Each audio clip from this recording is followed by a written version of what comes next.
Hi everyone, welcome to Dave's Bonsai, and welcome to Bonsai Acres.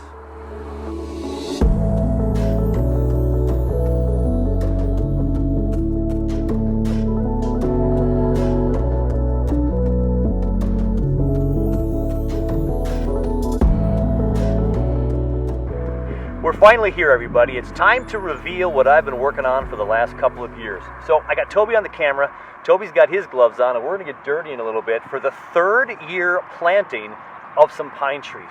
So the great experiment in making trees that are hardy in Minnesota, bonsai, continues. So we've got some Fraser, we got some balsam, we got some reds and whites and canons, and we also have some Korean firs. It's been fun. So a very, very good friend of the family, Mr. Neil Kruger, has a tree farm in Minnesota that my son Toby's been working at for years, and he's got this extra little plot of land, and we're experimenting with trees. So they're in the ground, they're growing. We even wired this one right over here. So we got this one wired in the ground, getting some movement, and we're just experimenting. So come along with me, and I'm going to take you on the journey that I've been on for the last couple of years. It started back in 2020, oddly enough, the COVID year. So 2021 was year 2, and now we're putting trees in the ground for year number 3. I planted some of those earlier trees a couple weeks ago on one of my episodes at the house in some nursery pots. Well, here's the rest of the experiment. We got 60 trees to get in the ground, so let's get going on that. And while we do that, I'll show you a couple of clips from earlier as this just got started now a full 2 years ago.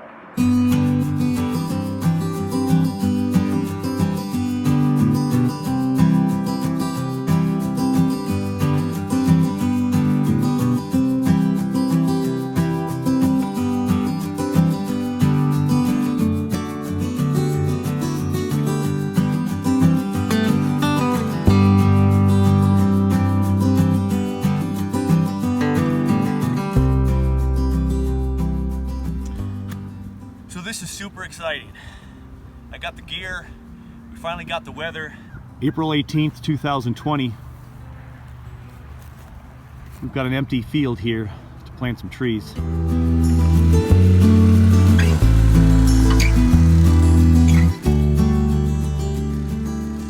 Finished most of the plot that I'm going to be at. Kind of about a 30 by 30 plot, maybe a little bit bigger than that.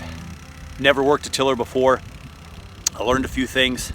In the beginning stage, I was putting too much of my body weight into it. You just gotta let the machine do the work. Tilt it back so the hook goes into the ground. And then if you push it forward a little bit, lift it up forward, those wheels just kick in and kind of move it forward again. So yeah, this was a great learning process. I've never tilled before.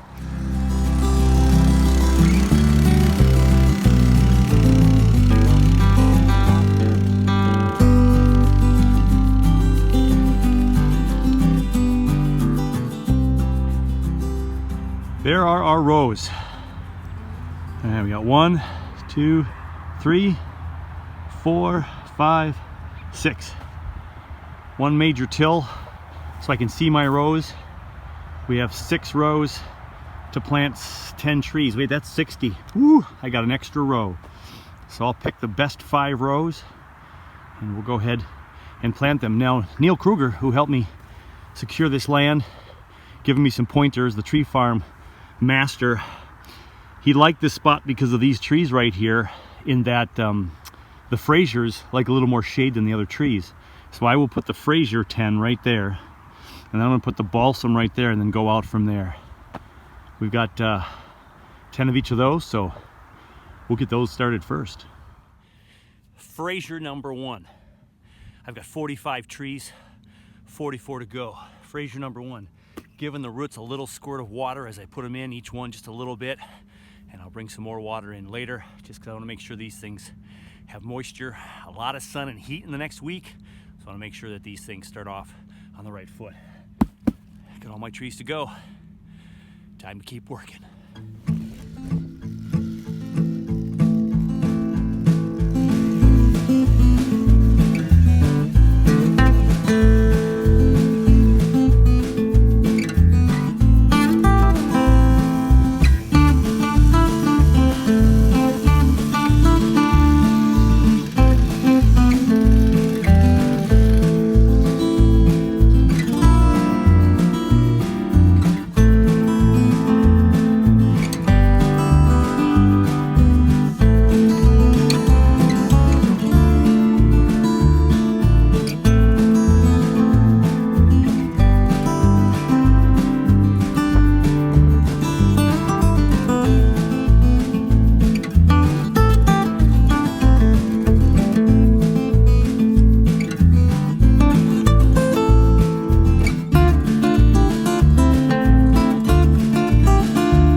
We got 45 trees planted. We got the Frasers, we got the balsam, we got the Canaan, we got the Korean, we have white and red pine. All right, got a little bit of water in each tree. I'll probably come back and water 2 or 3 days from now, because we're gonna have lots of sun for this big stretch here before any rain comes. I wanna make sure these things start with enough moisture.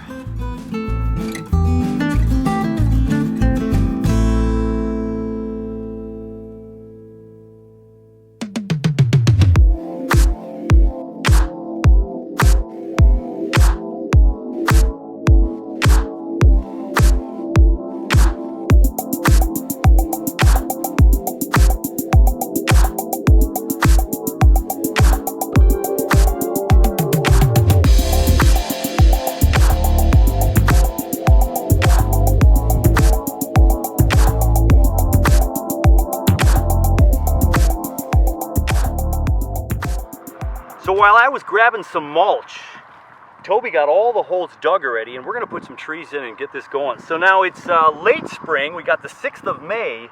We got these in the ground the first year, like the second weekend of April. So this is pretty late, but the ground is still pretty moist. It's been a cool spring, and we're expecting a good amount of rain on Sunday, a day and a half from right now, Mother's Day, unfortunately, but it'll be really good for the trees.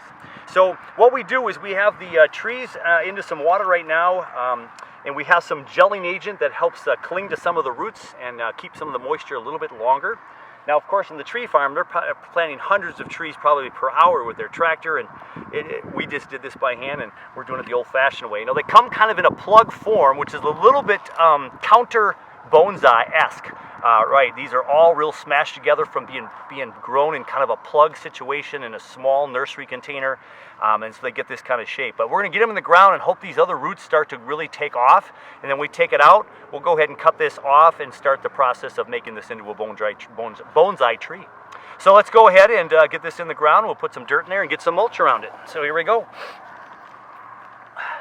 We're only going to have these in the ground for probably 3 years tops. We're going to start manipulating them after a full year of growth to make sure that we're maybe cutting off some of the big leaders if it's growing too much, too fast. We have wired a few of these trees. We'll show you some of that in some future videos. But we'll just get this here with all the roots tucked in there. And then we're going to put some mulch around it. Make sure we have plenty of dirt in there.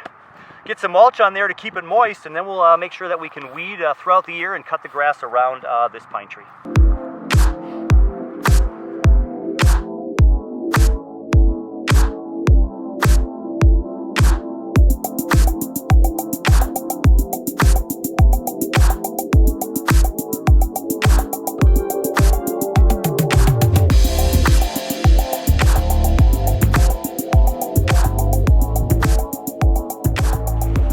So the last part of our journey today is to just give whatever leftover water we have. We just put a little bit on each tree.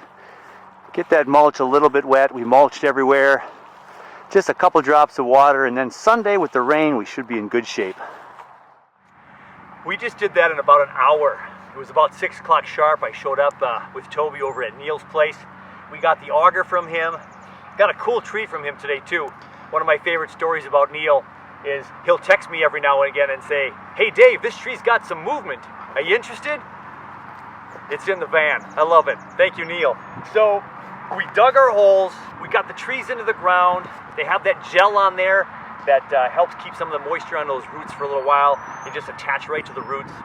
And we got a little bit of water on every single tree with the mulch on every single tree, and the rain on Sunday will save us hopefully and get a good soaking. And then we have to keep an eye on them. So the elephant in the farm here, the elephant, is all the brown color you may be seeing in some of the shots today. So we've got some winter burn. We maybe have some fungus issues. We've lost several trees. So to date, I think we've planted over 200 trees now on this farm, and I probably have about 125 or so left. So we've lost a fair amount, right? It's just like when we're planting seeds. We plant a whole bunch. We hope a couple take. And this is all experiment. Many of these varieties, as they cut them as Christmas trees, they'll trim them back certain times of the year in the young stages, and it'll grow new branches and fill in those holes. So we know that most of these varieties will back bud. Just don't know how often and if it's in the areas that you like them.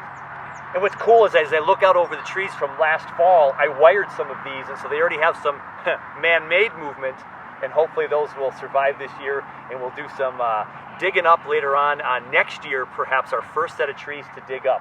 I was considering digging a few this year, but I think I'm just going to hold off until the spring of 2023, and then we'll start digging them out of the ground slowly but surely, and seeing what we can do with them, and see who might want to try on some more natively grown trees anyway, trees that are hardy to Minnesota, whether they're native or not so much the point, but we know they're hardy here. So this is fantastic. So as the sun sets, my thanks to Toby for coming out and helping today with the mussel. We did this in an hour, fantastic. More videos to come on what is Bonsai Acres, a thing that I started after just falling in love with this craft, this hobby. It's become a lifestyle, and I hope to keep learning about these trees and sharing my knowledge, and maybe one of these days one of you out there will have one of these trees in your collection. Who knows? All right, hey, that's going to do it for another show. So, as always, take care of you, take care of all your bonsai, and we're going to catch you very soon, maybe in the Bonsai Acre Forest.